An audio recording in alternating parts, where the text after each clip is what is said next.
dry logic. Intelligence is when your head is in sync with your heart. That is when intelligence is born. In astrology, Mercury and nakshatras ruled by Mercury is all head, intellectualism. Whereas Jupiter, nakshatras ruled by Jupiter is all heart. That is why Mercury is a staunch enemy of Jupiter. Mercury has absolutely no vivek.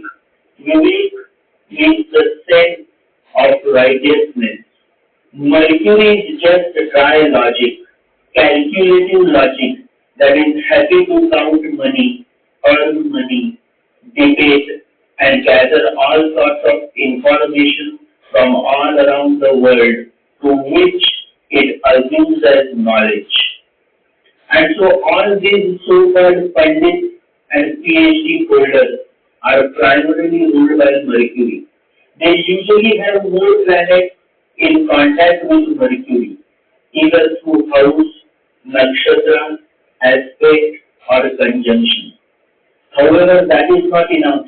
Along with it, if they also have their moon in contact with Rahu and Mercury through house, nakshatra, aspect, or conjunction, then these are exactly those idiotic pundits that are too much into their head and have a very fat ego of their so-called textbook knowledge. They are like those pundits who had come to exhibit their bookish knowledge to the great spiritual master because their agenda is always to prove their intellectual supremacy over others. These kind of noisy, arrogant heads eventually fall from the grave, and in the next birth cycle, they are back to zero, meaning they have to go through inferior birth cycle. And then there are these beautiful, good-hearted fellows ruled by Guru Jupiter. They are not bookish. They read books just to find a direction. But then they start exploring their own journey through their own real life experiences. These kind of men and women are not very loud and arrogant like those idiotic pundits. They are very humble, grounded, and they always respect others' point of view. They usually never ridicule others by commenting negatively. If they disagree or dislike, then they will simply disconnect, but they will never hurt others because they understand the language of heart. And so when the horoscope is inclined more towards Jupiter with a flavor of Ketu associated with Moon or Mars associated with Moon, then usually the native is a follower of his heart and not the head. Apart from the Mercury and Jupiter categorization, the other important part is the positioning of the Moon. If the Moon is placed in unconventional houses such as the 6th house, 8th house, or 12th house, and your chart is inclined more towards Jupiter, then you simply are a man of heart. You can jump, you can take risks, you can hear the music which others can't. And so to summarize, depending on which side your horoscope is inclining, you will emerge as an intellectual fellow or an intelligent fellow.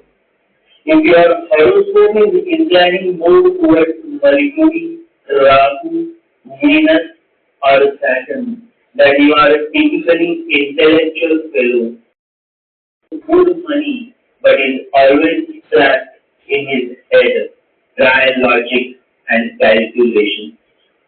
Whereas if your horoscope is more inclined towards Jupiter, Ketu, Mars, Sun, or Moon, then you are a beautiful, good-hearted fellow who can understand the language of heart. You can understand Jesus more. You can understand Buddha more. You can understand Mahavira more because you follow your heart.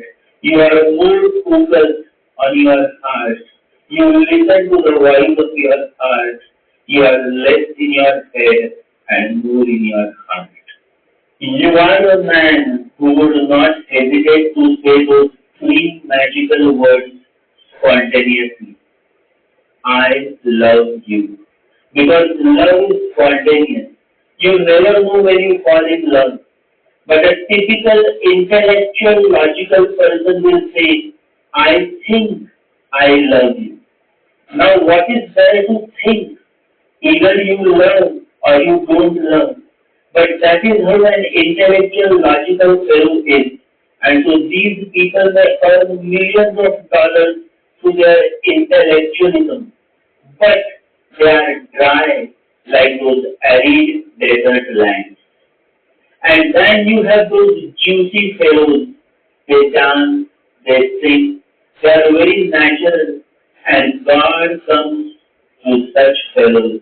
Because to be natural is to be beautiful. Always remember, only a man of heart can cry. A typical calculative, logical, intellectual pundit or person cannot cry. He cannot cry because what will people think if I cry? You see, even when it comes to crying, such a person goes on applying his logical head.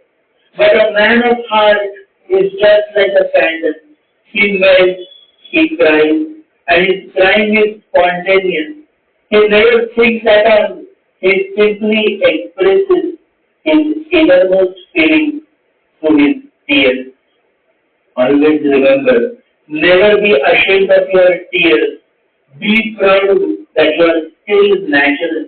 Be proud that you can express the inexpressible through your tears. Tears are the most valuable treasure. Reminds me of a beautiful story that moved my heart and brought tears to my eyes. And who knows, it may bring tears to your eyes as well. There was a boy. His name was Satyakam. He did not believe in anything unless he had experienced it. When he became a young man, he must have been near about the age of 12. He said to his mother, now it is time. The prince of the kingdom has gone to the forest to join the family of a seer. He is my age. I also want to go. I also want to learn what his life is all about. The mother said, it is very difficult, Satyakam, but I know that you are a born seeker. I was afraid that one day you would ask me to send you to a master. I am a poor woman, but that is not a great difficulty. The difficulty is that when I was young, I served in many houses.